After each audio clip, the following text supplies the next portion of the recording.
Le gouvernement camerounais a pris connaissance de la résolution du Parlement européen sur le Cameroun, adoptée le 18 avril 2019.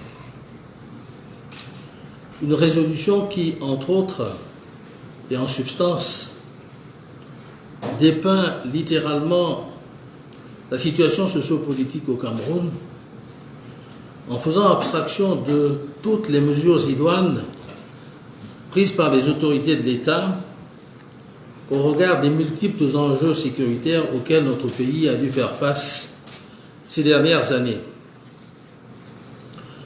Jette de discrédit sur l'élection présidentielle organisée au Cameroun le 7 octobre 2018.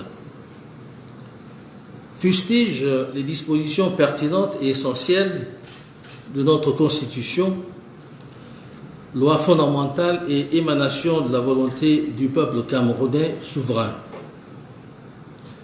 Incrimine les forces nationales de défense et de sécurité, accusées de violation des droits de l'homme. Affirme que des tensions existent au Cameroun entre francophones et anglophones et que les régions anglophones subissent des discriminations. Accuse les autorités camerounaises d'obstruction sur les libertés publiques notamment, d'avoir restreint la liberté d'expression, d'avoir réagi d'une manière disproportionnée en organisant des procès militaires contre certains membres de l'opposition, d'avoir réprimé les manifestations en faisant un usage abusif de la force, désapprouve la loi camerounaise sur l'homosexualité. Le gouvernement camerounais s'élève radicalement contre cette résolution du Parlement africain et exprime son indignation face à un acte empreint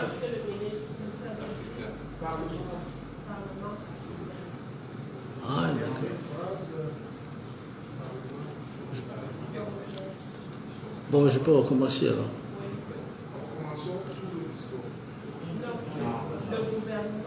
Le gouvernement. 5, 4, 3, 2, 1, 0.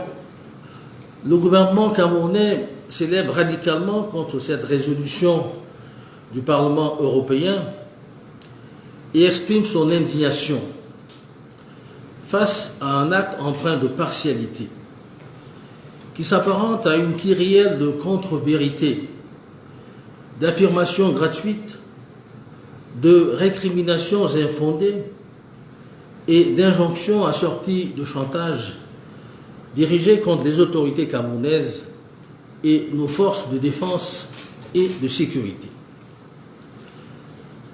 Le gouvernement camerounais réaffirme que le Cameroun est et demeure un État souverain et de droit, et qu'il est de sa responsabilité de conduire le destin du Cameroun au mieux des intérêts de tous les Camerounais et dans le respect des valeurs fondamentales de la République. Il en découle que c'est au peuple camerounais et à lui seul qu'il incombe de se doter des institutions de son choix et des lois qui régissent la vie de la nation, tout comme c'est à lui qu'il appartient de désigner celle ou celui appelé à présider aux destinées de la nation camerounaise. C'est dire que le président de la République, le président Paul Biya, a été porté à la tête de l'État par le peuple camerounais, avec un score sans appel de plus de 71%, et que sa réélection ne souffre pas la moindre contestation. Par ailleurs, il est spécieux, voire inexact, d'affirmer que des tensions existent entre francophones et anglophones, que les régions anglophones subissent des discriminations, ou qu'il existe une option, sinon une politique délibérée, visant à consacrer le primat de la composante francophone ou d'un ordre culturel et juridique francophone. Le français et l'anglais, faut-il le rappeler, sont nos deux langues officielles d'égale valeur. De surcroît, francophones et anglophones vivent en bonne intelligence sur toute l'étendue du territoire national. Et le président de la République, son Excellence Paul Biya, n'a de cesse d'œuvrer à la consolidation de l'unité et de l'intégration nationale, en stigmatisant les replis identitaires, les tendances tribalistes, ethnicistes ou régionalistes, en veillant à ce que les composantes de la nation camerounaise participent à divers degrés à la gestion des affaires publiques. Qui plus est, les revendications corporatistes exprimées il y a quelque temps par certains syndicats du secteur de l'éducation nationale et par un groupe d'avocats originaires des régions du Nord-Ouest et du Sud-Ouest ont trouvé des réponses appropriées. Toujours dans le sens de la consolidation de l'unité nationale et du vivre ensemble, le chef de l'État a mis en place des instances et des structures de participation inclusive à la vie nationale, au premier rang desquelles, aujourd'hui, la Commission nationale de promotion du bilinguisme et du multiculturalisme, désormais à pied d'œuvre. D'autres mesures, et pas des moindres, ont été prises par le chef de l'État pour créer un climat d'apaisement et favoriser le retour au calme, tels que les 2 vagues d'arrêt des poursuites ordonnées en faveur de 55 puis de 289 personnes en proie à des procédures judiciaires engagées contre elles pour des actes hautement répréhensibles commis dans le cadre de la crise dans les régions du Nord-Ouest et du Sud-Ouest. À cela s'ajoute le lancement du plan d'assistance humanitaire d'urgence d'un montant de près de 13 milliards de francs CFA, destiné à rétablir un cadre propice à l'épanouissement et au développement des communautés affectées par les violences terroristes dans les régions du Nord-Ouest et du Sud-Ouest. Autant d'initiatives concrètes qui démontrent à suffisance toute l'attention, la sollicitude et l'empathie que portent le chef de l'État et le gouvernement aux populations des 2 régions concernées. Au plan politique, le processus de décentralisation inscrit dans la Constitution connaît une accélération certaine. D'abord avec la création d'un département ministériel en charge de la décentralisation et du développement local. En plus, la loi des finances 2019 est venue donner corps à cette dynamique en allouant un budget de plus de 45 milliards de francs CFA à ce département ministériel. Dans le même sens, le Premier ministre, chef du gouvernement, a signé en date du 22 février 2019 un décret fixant à près de 50 milliards de francs CFA la dotation générale de la décentralisation, qui se trouve ainsi multipliée par 5 par rapport à celle de l'année précédente.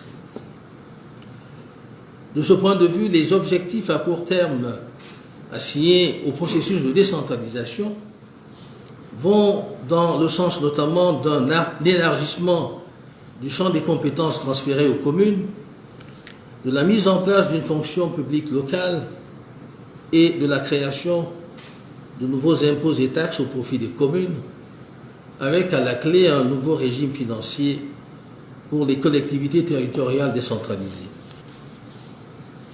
Par ailleurs, au mois de mars 2019, le Parlement a affiné le dispositif servant de cadre juridique à la mise en œuvre de processus de décentralisation, en modifiant la loi portant code électoral pour, d'une part, fixer les modalités de candidature à l'élection des conseillers régionaux et, d'autre part, fixer le nombre, la proportion par catégorie et le régime des indemnités servies aux conseillers régionaux. Des mesures parmi tant d'autres qui apportent une réponse aux aspirations profondes de nos populations, singulièrement celles du Nord-Ouest et du Sud-Ouest, à prendre en main, mieux que par le passé, la gestion des affaires locales. Sur un tout autre plan, et toujours dans la perspective d'un retour à la paix, le chef de l'État a mis sur pied un comité national de désarmement, de démobilisation et de réintégration à l'intention des ex-combattants de Boko Haram et des bandes armées du Nord-Ouest et du Sud-Ouest. Là encore, on peut voir et apprécier toute l'étendue de l'engagement du chef de l'État à restaurer la paix dans les régions en proie à l'insécurité, non pas seulement par le recours légitime à la force, mais par les voies du dialogue, par la sensibilisation, par la main tendue à celles et ceux des compatriotes dévoyés qui souhaitent retrouver de droit chemin et apporter leur pierre à l'édifice. Par ailleurs, le gouvernement s'inscrit en faux contre les accusations d'exactions et autres graves atteintes aux droits de l'homme dirigées sur des cibles civiles portées à l'endroit des forces nationales de défense et de sécurité dans la lutte qu'elles mènent contre les bandes armées de sécessionnistes dans les régions du Nord-Ouest et du Sud-Ouest. En même temps qu'il leur est reproché de façon récurrente de soi-disant actes de torture, des exactions extrajudiciaires, l'usage excessif de la force et autres incidents, incendies de maisons et des biens appartenant aux populations. Comme nous l'avons indiqué en d'autres circonstances, toutes ces affirmations ne correspondent nullement à la réalité et à la véracité des faits sur le terrain. Nos forces républicaines, dont la vocation est placée sous le signe de l'honneur et de la fidélité, ne sauraient à la fois venir à la rescousse des populations et en être des bourreaux cyniques. Il est du reste curieux que, s'agissant du Cameroun, l'usage par les forces de maintien de l'ordre de gaz lacrymogène et de balles en caoutchouc, matériel non létaux par excellence, conforme à la réglementation, soit assimilé à un usage disproportionné de la force. Pareille qualification n'est pourtant pas observée dans bien d'autres pays, y compris en Europe, lorsque ces pays sont confrontés à des troubles à l'ordre public. Pour autant, si les armes non létales ne sont pas faites pour tuer, elles ont vocation à dissuader, ce qui, bien évidemment, peut quelquefois causer des désagréments. Le gouvernement dénonce donc une fois encore cet acharnement contre le Cameroun, qui traduit comme une volonté de fragiliser nos institutions et de saper le moral de nos forces de défense et de sécurité dans leur mission de restauration de l'ordre, de préservation de l'intégrité territoriale et de protection des biens et des personnes vivant à l'intérieur de nos frontières. Et ce, au moment où la situation dans les régions du Nord-Ouest et du Sud-Ouest est en phase de reprise en main progressive. Au demeurant, c'est à l'État qu'incombe la responsabilité de garantir le bon ordre au sein de la République, de préserver l'intégrité territoriale et d'assurer la protection des personnes et des biens. Cette mission, l'État doit l'assurer sans faillir et sans faiblir, car il s'agit d'une prérogative régalienne. Aussi, il faut le redire, contrairement aux allégations plusieurs fois répandues, les forces camerounaises de défense et de sécurité accomplissent leur mission avec professionnalisme et discernement, avec bravoure, dévouement et un sens aigu de responsabilité. Ce faisant, qu'il s'agisse des foyers de crise à l'extrême nord ou à la frontière est, le Cameroun a consenti à accueillir des centaines de milliers de réfugiés en provenance de pays frères et à les installer sur le territoire camerounais des années durant, leur permettant ainsi d'échapper aux affres des violences que leur imposaient différents conflits internes. En raison de toutes ces marques d'hospitalité, de générosité et de tous ces sacrifices, le gouvernement camerounais se serait attendu beaucoup moins aux récriminations du Parlement européen qu'à sa reconnaissance, sa solidarité et son soutien. Le Parlement européen affirme également dans sa résolution que les autorités camerounaises ont restreint la liberté d'expression à plusieurs reprises, en bloquant l'accès à l'Internet, en harcelant des journalistes et en les mettant en prison, en refusant des autorisations à des médias indépendants et en intensifiant les persécutions politiques contre la presse indépendante. À vrai dire, la réalité est tout autre. Parlant de l'Internet, le gouvernement relève que sa démocratisation est inscrite parmi les priorités de l'action gouvernementale. S'agissant du prétendu harcèlement des journalistes, le gouvernement réaffirme son attachement à la liberté de presse, qui est une réalité incontestable au Cameroun, où aucun journaliste n'est poursuivi pour des raisons liées à l'exercice de son métier. Dans le même ordre d'idées, répondant aux allégations selon lesquelles les autorités camerounaises s'opposent de manière systématique à la liberté de manifester publiquement, le gouvernement tient à préciser que le régime des manifestations publiques est fixé par la loi et toute personne ou groupe de personnes désireux d'organiser une manifestation publique doivent en faire une déclaration préalable.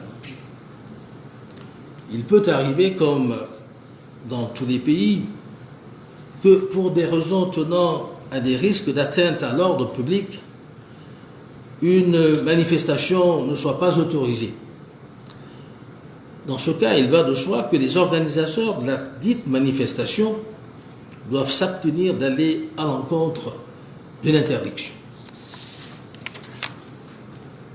Ce sont là également les exigences et les contraintes de l'état de droit que nous construisons et que nous consolidons au fil des ans. Le Parlement européen nous fait également grief de violences à caractère sexiste et particulièrement à l'égard des homosexuels.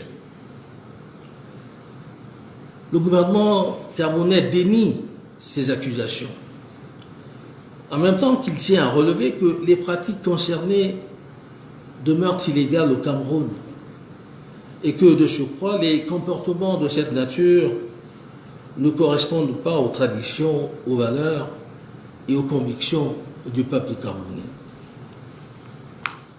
S'agissant du dernier point portant sur les nécessaires clarifications aux allégations relatives à la détention des membres et sympathisants d'un parti politique, en l'occurrence le MRC, et son leader Maurice Kamto, le gouvernement rappelle que c'est en date du 26 janvier 2019 que ces personnes ont investi par groupuscules des artères des villes de Yaoundé, Douala, Bafoussam, Bafan, Banganté et Tchan pour y effectuer des marches en violation de l'interdiction de manifestation publique qui leur avait pourtant été formellement notifiée par les autorités administratives compétentes.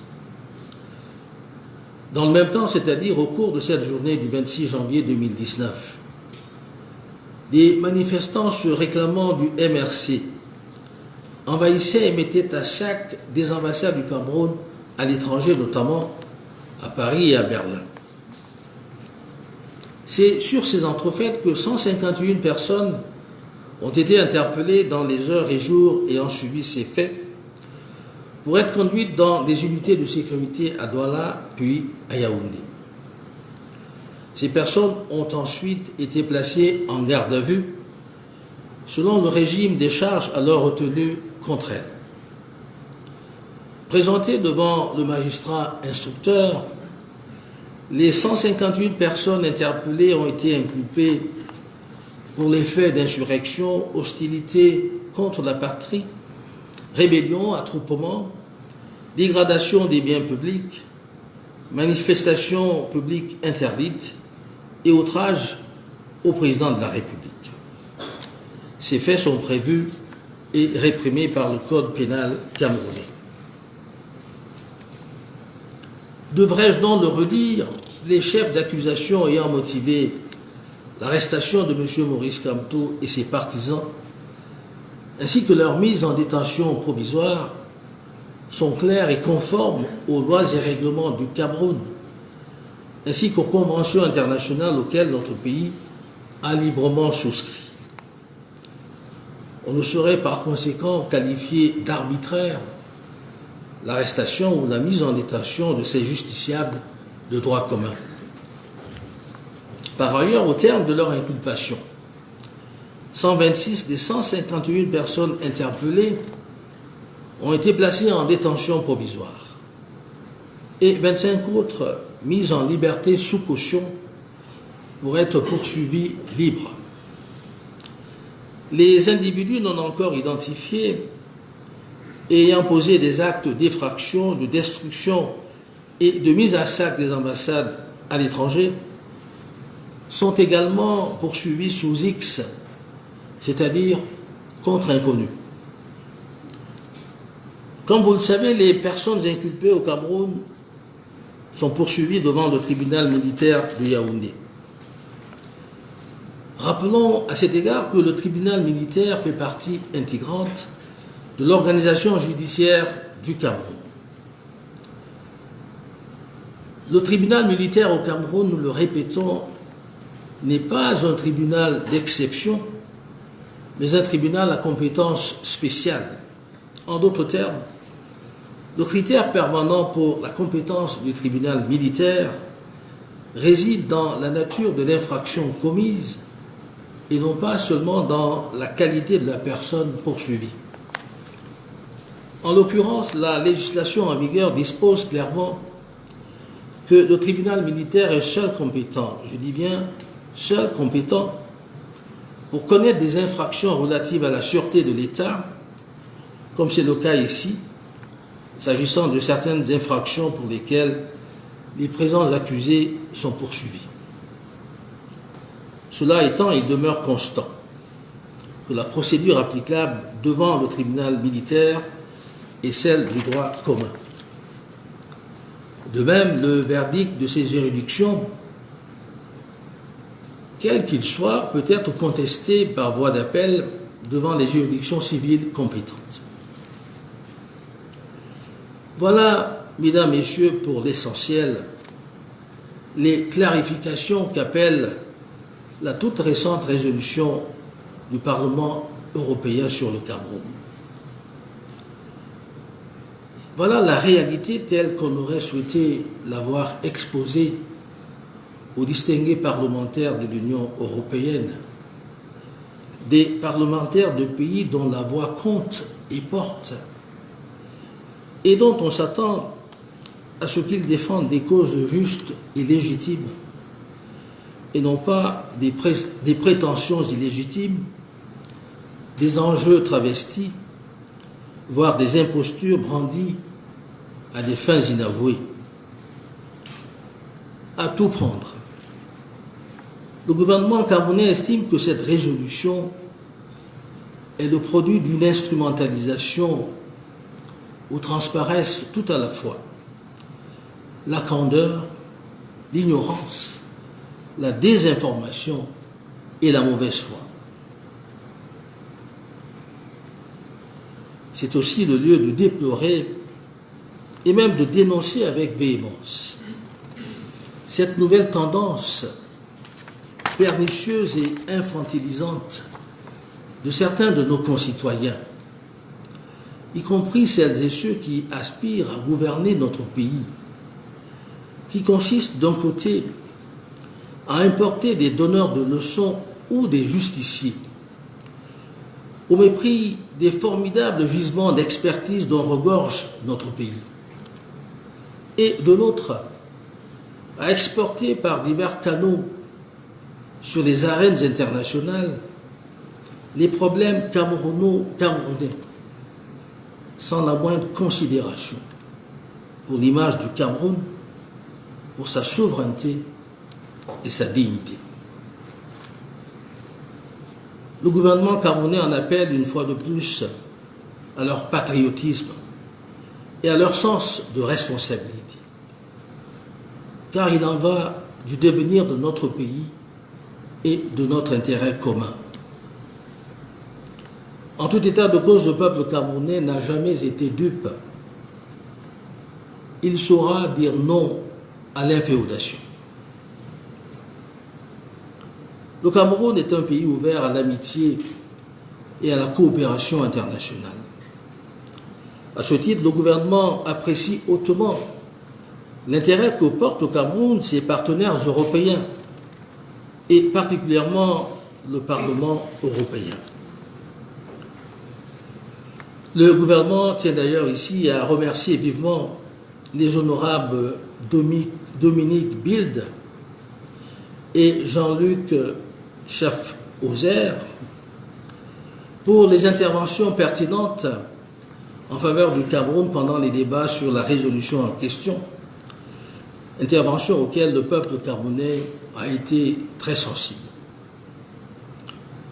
Pour autant, si le gouvernement camerounais n'est pas fermé aux suggestions constructives, d'où qu'elles viennent, et les reçoit avec toute l'attention requise, il ne saurait aucunement accepter des injonctions sur fond de chantage à peine voilé. Les problèmes camerounais peuvent et doivent se résoudre au Cameroun par les Camerounais eux-mêmes et les dirigeants qu'ils se sont librement donnés. Je vous remercie de votre aimable attention.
Monsieur le ministre, 5 moteurs,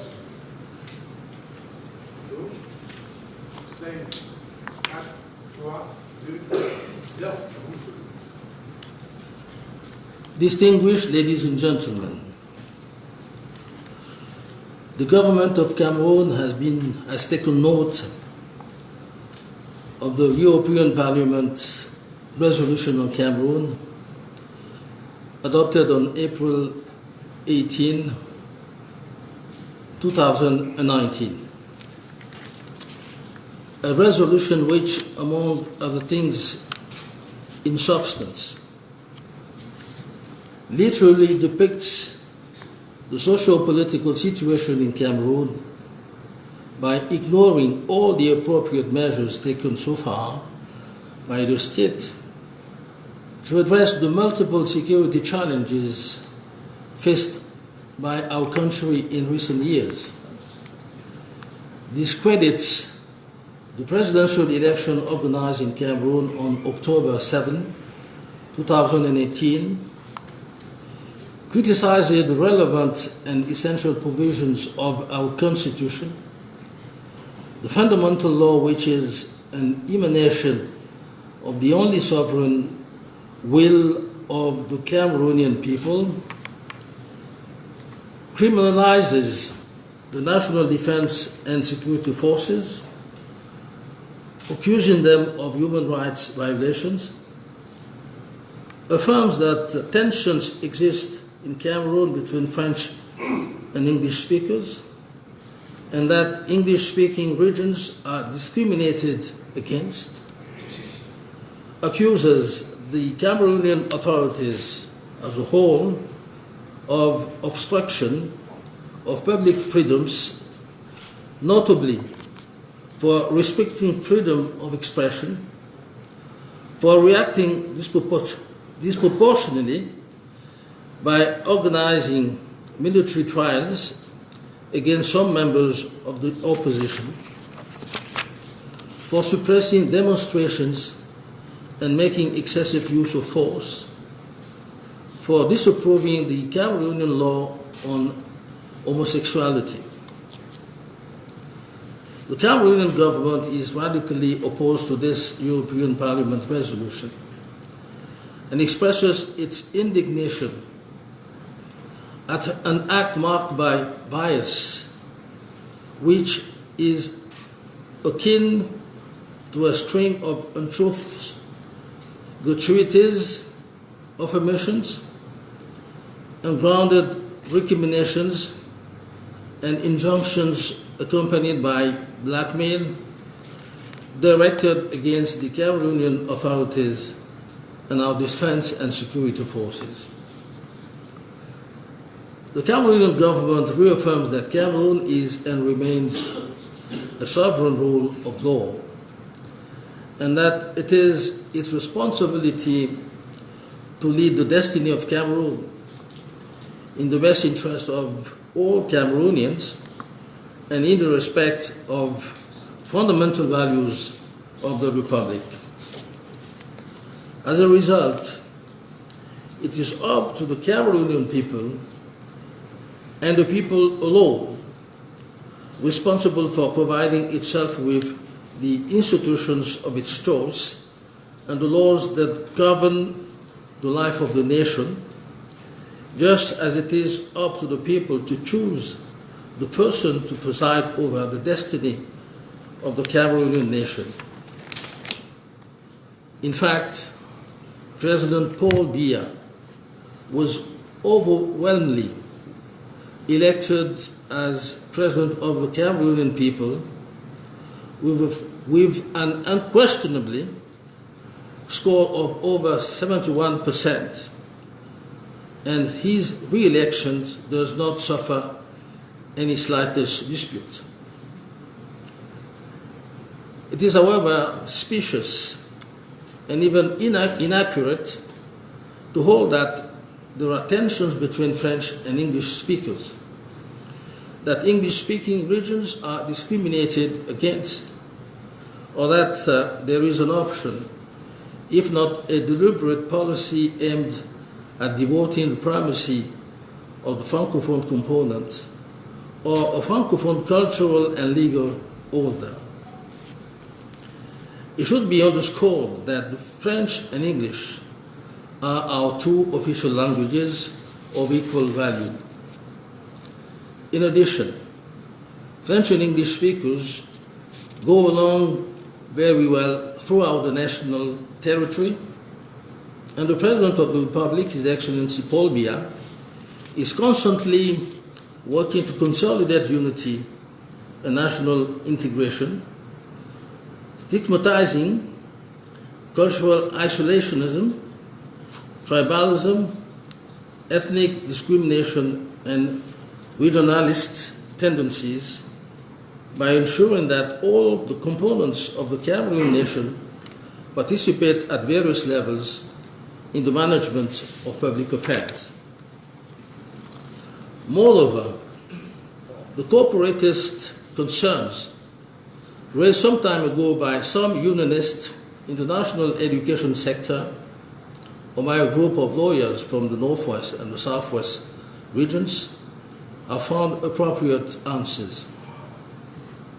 Still within the framework of consolidating national unity and living together, the President of the Republic has set up forums and structures for inclusive participation in national life, at the forefront of which we have the National Commission for the Promotion of Bilingualism and Multiculturalism, which is now at work. Other measures, not the least, were taken by the head of state to create a climate of calm and appeasement, notably the two orders to discontinue legal proceedings in favor of 55 and then 289 people prosecuted for highly punishable acts committed in the context of the crisis in the Northwest and Southwest regions. In addition, the launch of the Emergency Humanitarian Assistance Plan to the tune of almost 13 billion CFA francs, aimed at restoring a living environment conducive to the well-being and development of communities affected by the terrorist violence in the Northwest and Southwest regions. These are concrete initiatives that amply demonstrate the attention, solicitude, and empathy that the head of state and the government bring to the populations of the two regions concerned. At the political level, the process of decentralization enshrined in the Constitution has known a real acceleration with the creation of a ministry in charge of decentralization and local development. Moreover, the 2019 finance law gives substance to this dynamism by allocating a budget of more than 45 billion CFA francs to this ministry. The Prime Minister, head of government, following in the footsteps of the legislator, signed on February 22, 2019, a decree raising the general allocation for decentralization to nearly 50 billion CFA francs, which is thus 5 times higher than that of the previous year. From this standpoint, the short-term prospects assigned to the decentralization process are aligned, among other things, with a broadening of the field of competences transferred to municipalities, the establishment of a local civil service, and the introduction of new taxes for the benefit of municipalities, and above all, the drafting of a new financial regime to govern local and regional authorities. In March 2019, the Parliament further refined the legal framework for the implementation of decentralization process by amending the law on the Electoral Code in order to set the conditions for candidacy for the election of regional councillors on the one hand, and to determine the number, proportion by category, and the allowance scheme provided to regional councillors on the other hand. Measures, among many others, that provide a response to the deep aspirations of our populations, particularly those of the Northwest and Southwest, to be fully involved better than in the past in the management of local affairs. On a completely different tune, and still in the perspective of a return to normalcy, the head of state has set up a national disarmament, demobilization and reintegration commission for ex-Boko Haram fighters and armed gangs from the northwest and southwest. Here again, we can see and appreciate the full extent of the commitment of the head of state to restore peace in insecure regions, not only through the legitimate use of force, but through channels of dialogue, of awareness, by giving a chance to those of our misguided compatriots wishing to get back on the right track to contribute to nation building.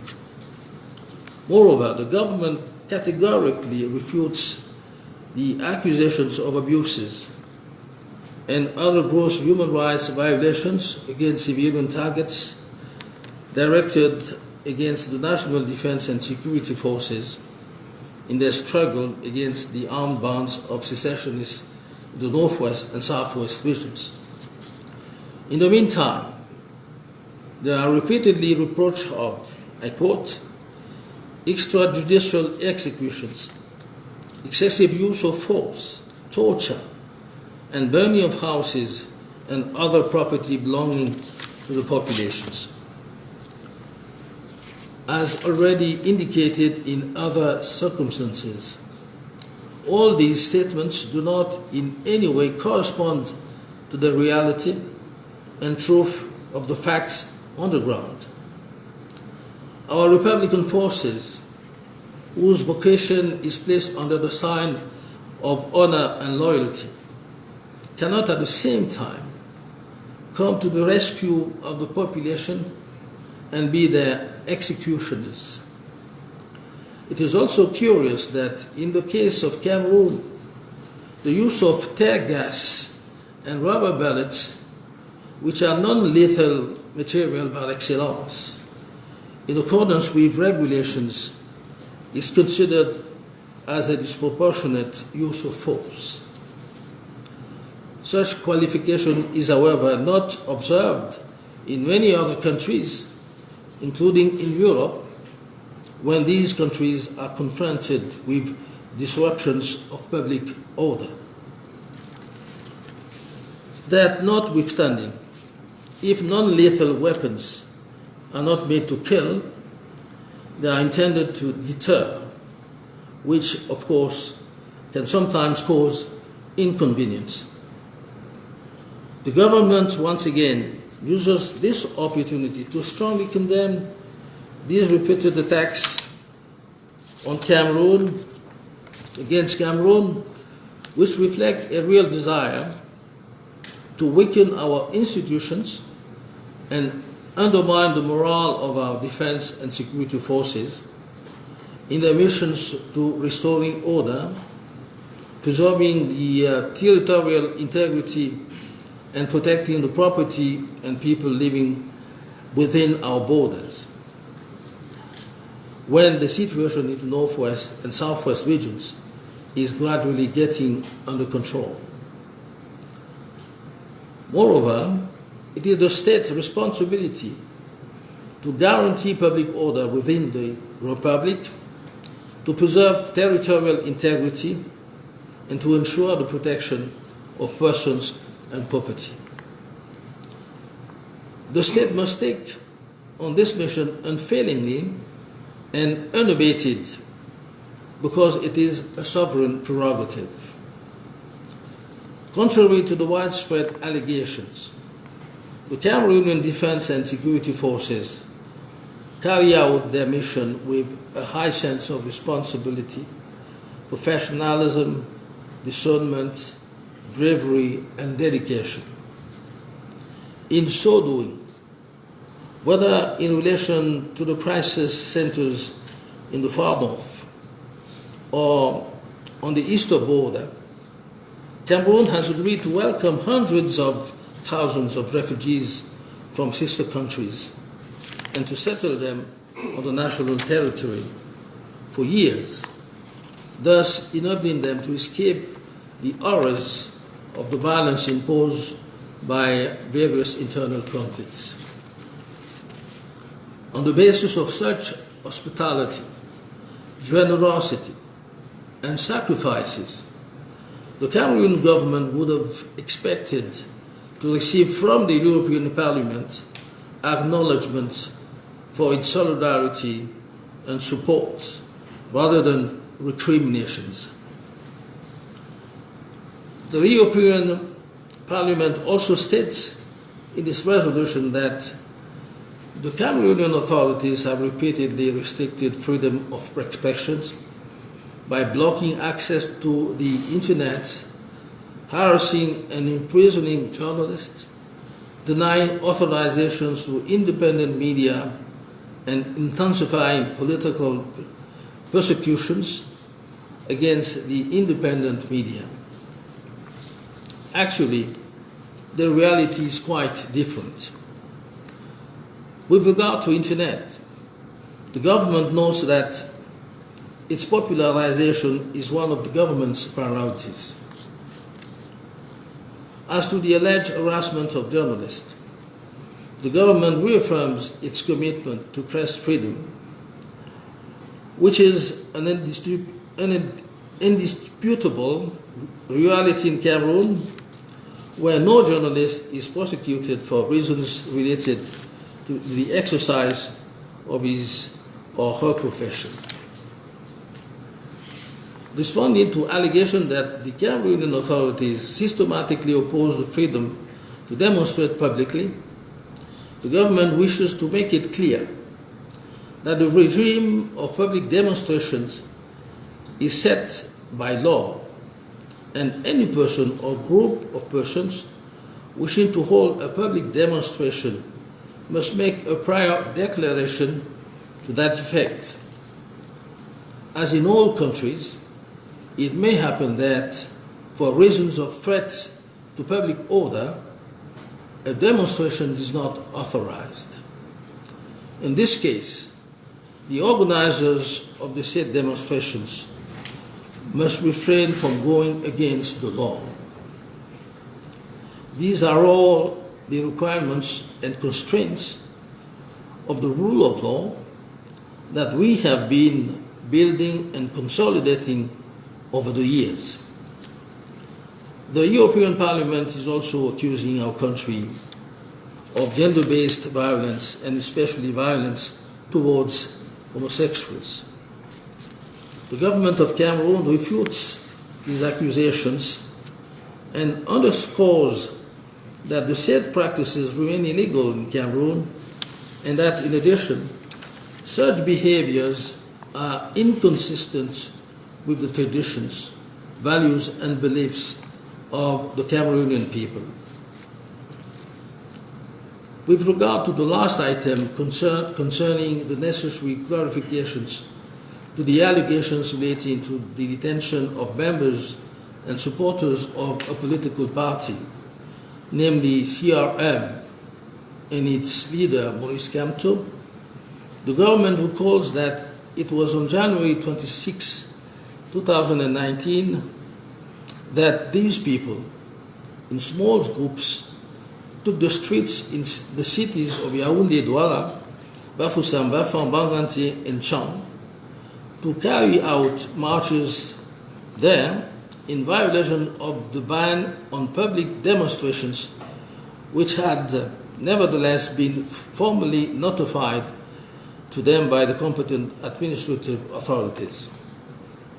At the same time, on that January 26, 2019, hordes of demonstrators claiming to belong to the CRM, invaded and ransacked Cameroon's embassies abroad, particularly in Paris and Berlin.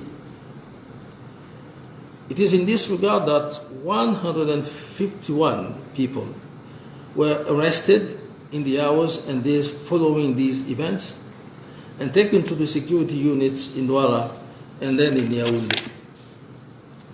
These persons were taken into police custody in accordance with the charges brought against them. Brought before the investigating judge, the 151 persons arrested were charged with insurgency, hostility against the homeland, rebellion, degradation of public property, public demonstrations, crowding, and contempt of the President of the Republic. These acts are provided for and punished by the Cameroonian Penal Code. Should I say it again? The charges on which Mr. Maurice Kamto and his supporters were arrested and remanded in custody are therefore clear and in accordance with Cameroon's laws and regulations, as well as with the international conventions that our country has freely endorsed. The arrest or detention of these common law litigants cannot therefore be described as arbitrary. At the end of the indictment, 126 of the 151 people arrested were remanded in custody, and 25 others were released on bail to be prosecuted free.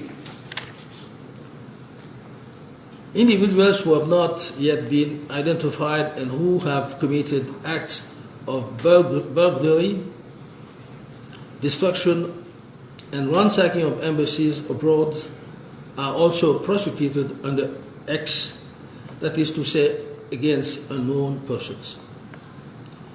As you know, the persons indicted in Cameroon are prosecuted before the Yaoundé Military Tribunal. In this regard, it should be recalled that the Military Tribunal is an integral part of the judicial setup of Cameroon. The Military Tribunal in Cameroon is therefore not an exceptional court, but a court with special jurisdiction. In other words, the relevant criterion for the jurisdictions of the Military Tribunal lies in the nature of the offense committed and not only in the status of the persons being prosecuted. In this case, the legislation in force clearly states that the Military Tribunal has sole jurisdiction, I repeat, sole jurisdiction to hear offenses relating to state security, as is the case here, for certain offenses for which the accused are prosecuted. That said, it remains constant that the procedure applicable before the Military Tribunal is that of common law. Similarly, the verdict of any of these courts may be challenged by appeal before competent civilian courts. Distinguished ladies and gentlemen, the foregoing is the substance of the necessary clarification in relation to the most recent European Parliament resolution on Cameroon. This is the reality that we would have liked to see presented to the distinguished parliamentarians of the European Union, parliamentarians from countries whose voices count and whose voices are expected to defend fair and legitimate causes and not illegitimate claims, distorted stakes, or even impostures raised for hidden purposes. All in all, the Cameroonian government considers that this resolution is the product of an instrumentalization in which candor, ignorance, misinformation, and bad faith are all reflected at the same time. We deplore and even vehemently denounce this new pernicious and infantilizing trend of some of our fellow citizens including those who are aspiring to govern our country. This trend consists, on the one hand, in importing sermonizers and vigilantes in defiance of our genuine source of expertise, and on the other hand, in exporting internal Cameroonian problems through various channels at the international level without the slightest consideration for Cameroon's image, its sovereignty, and its dignity. The Cameroonian government is once again calling on them to be patriotic and have a sense of responsibility, for the matter at stake is the future of our country and our common interest. In any case, the Cameroonian people can never be fooled and stands ready to say no to subjugation. Cameroon is a country open to friendship and international cooperation. As such, the government highly appreciates the interest shown in Cameroon by its European partners, and in particular the European Parliament.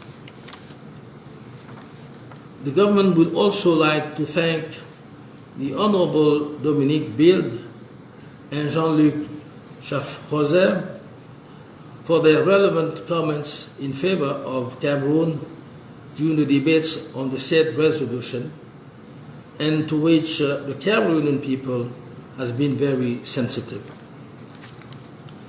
Although the government of the Republic of Cameroon welcomes with due attentions all constructive suggestions, wherever they may come from, it cannot accept injunctions against the backdrop of thinly veiled blackmail.